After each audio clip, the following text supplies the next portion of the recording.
Do you remember that moment Star Wars is ruined for all of us? No. I don't mean the Disney debacles, if we only knew. I mean that moment that Qui-Gon sat down with the young Anakin and explained how the Force was just metachlorians, microbes, living inside the bloodstream of certain individuals. Now, what we didn't know then was that Lucas was right. Microbes, it turns out, are the Force. They are the things that govern all life on this planet. They govern your own bodies, and more importantly, they're the difference between whether or not your fish tank will look nice and whether or not your fish will live. So today, at OSA, we talk about the nitrogen cycle. Let's open up a situation. We have a 10-gallon tank. We fill it up with water. We let the water sit so there's no chlorine going on. We add some fish because we get very excited. We have this tank. Oh my goodness, it's so exciting. We go down to OSA. We get a gourami. We get these platies. We get a snail. We get all kinds of stuff because we're all so excited. We fill up our tank and we did our research, and all these amount of critters, they should be able to fit in that water volume just fine. It's all going to go well. And the next day, the gourami dies. The day after that, a couple platies die. What's happening? Assuming you've taken the chlorine and assuming there's oxygen going in the tank, what you're experiencing is something that has disappointed and distraught both recreational aquarists and aquaculturists for centuries. It's called new tank syndrome. To understand what new tank syndrome is and how it plays a role into the nitrogen cycle, we have to observe what it is a fish is and what it does. Now, a human, like you, me, and a baboon, they're pretty complex terrestrial critters. They need to make complex waste items. We make urine. Urine essentially is a very complex, premium quality waste item. It requires a lot of energy, fancy kidneys, to make essentially these crystals that we call urine. And as a result, we can store a bunch of urine in our bodies and it doesn't kill us immediately. Fish, they don't make crystals. They don't make all this expensive waste items. They just secrete ammonia, because the idea being that a fish can just swim away from its waste. So the fish secretes ammonia from its gills. It takes in protein from its feed and then it breaks that down, and then ammonia is a waste product of that respiration and secretes it through the gills. Now, same thing happens to fish that happens to you if you're surrounded by ammonia. Frankly, ammonia takes the place of oxygen and hemoglobin, so if you have too much ammonia surrounding either human lungs or fish gills, it will supplant that oxygen and the fish will essentially suffocate to death. So for this reason, ammonia is one of the most toxic forms of waste present in the aquarium industry.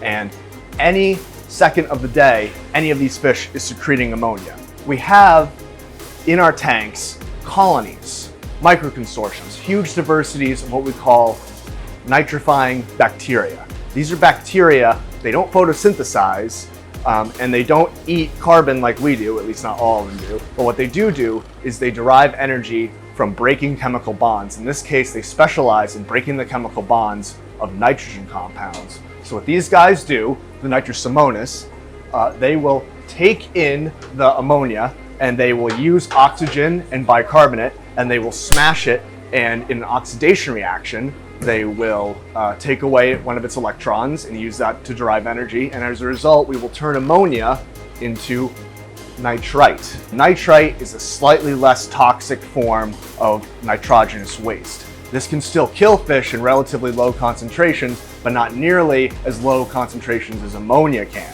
So we have nitrite that can still build up. It can still take away oxygen from the fish's hemoglobin. It can still kill them. So what do we do with nitrite? There's another set of bacteria. Same deal. They do an oxidation reaction and they break apart these chemical bonds and they take away these electrons from them. And they turn nitrite, this is the Nitrobacter, Nitrospira. These guys use oxygen again and bicarbonate as a substrate, and they convert the nitrite into nitrate. So we've gone from NH3, ammonia, all the way to NO2, nitrite, and now we're at NO3, nitrate. Now nitrate is far less toxic to fish, whereas you can only have most fish survive at maybe 2 to 5 parts per million ammonia. That would kill most fish, and 2 to 5 parts per million ammonia would cause lots of issues with most fish as well. You can have 100 or even 200 parts per million nitrate when it comes to some of these Amazon and Congo river fish. Okay, so we have a bunch of nitrate. Why do we ever need to do water changes? Well, that's because when nitrate builds up and it hits that 200 ppm mark and stays in there long term, it can cause all kinds of weird things to fish. Not necessarily killing them, but dampening their growth, hindering their color and preventing all kinds of desirable things long term. So thus, our bacteria are not able to consume nitrate, so we must do water changes in order to remove it from the system. Or you have two other options.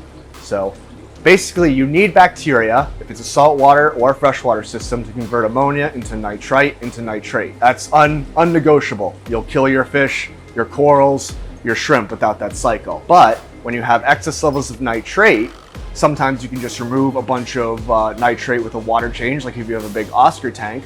But plants also are nitrate fiends. So Anubias, Java fern, Java moss, all of these green plants love to suck up nitrate and use them as a food source for photosynthesis. And by having plants in the system, you can truly have a closed loop where you convert ammonia all the way to nitrate, and then that nitrate will get consumed again by the plant. And then that's another good way to completely close the cycle. Another way, in extremely well-aged tanks, especially if you have live rock or in a freshwater system, lava rock. In the deep, deep crevices of lava rock, in the deep interior of live rock, and in the deep underlayers of substrate, let's say right here, 2 or 3 inches down, there are areas of microaeration in that they only receive very, very small little dilutions of oxygen, or there are areas that are completely anaerobic. They have no oxygen. These are where a third set of bacteria live. These guys conduct not oxidation reactions where they're taking an electron away, but reduction reactions. This is where an electron is shoved into nitrate and converted into nitrogen gas. Now, nitrogen gas is perfect because I just breathed in a bunch of it and it's harmless. And especially in our fish tanks, it's the only true way to have that end waste product taken in from the fish, recycled all the way into a harmless byproduct, and then have that byproduct removed from the system altogether. So, in conclusion, by having 3 sets of bacteria or plants, we're able to convert extremely toxic ammonia into slightly less toxic nitrite, NO2, and then we're able to convert that through oxidation into nitrate, which is much less toxic to everything and can be utilized by our corals, our macroalgae, our plants, and anything else that photosynthesizes. We also have the possibility of having denitrifying bacteria that take stuff the next step further, and they take nitrate and directly convert it into harmless nitrogen gas, which exits the system altogether. So when Qui-Gon told Anakin that the Force is metachlorians, is little microbes, he was absolutely right. And when it comes to human health, agriculture, aquaculture, fish tank keeping, whether or not we're trying to get fish to look better or grow faster or live longer, the key is understanding the microbes that they are designed to live with and being able to embrace those microbes. So before we end, we'll talk about how we embrace what we call a biofilter in a system. So even if we're in saltwater or freshwater, these concepts are the same. These nitrifying bacteria, the ones that take away the ammonia and the nitrite, they need 3 things to live. First is they can't do a lot of light. There's not much nitrifying activity going on in the areas that are exposed to a lot of light. It's in the dark areas, because they're particularly susceptible to UV radiation, that they will have their highest concentrations. They also need bicarbonate. Just as a matter of doing their thing, they will drive the pH down, releasing a bunch of hydrogen ions as a waste product, so they really need a little bit of hardness in the water to act as a fuel. This is a huge scale. They need obviously more hardness to operate in saltwater than they do in, let's say, a freshwater system. The last thing and the most important thing is oxygen. All these processes are extremely governed by oxygen. So to have an ideal biofilter, we want to have it dark, we want to have lots of availability of nitrogenous wastes, we want to have lots of oxygen, and we want to make sure that the pH doesn't get too low, that they don't run out of bicarbonate. So great couple ways to do this. One is by having live rock and a thick sand bed, thick gravel bed, lava rock. These are all areas with lots of surface area that can support biofilters. But as far as having a main part of your aquarium, a sponge filter is a fantastic example of a way to have some quick, cheap, easy, highly effective ancillary sources of biofiltration. We just have a little air pump going through, drawing nitrogenous waste and water through this little sponge area, lots of surface area for the Nitrosomonas and Nitrobacter to grow, and lots of oxygen to fuel their growth.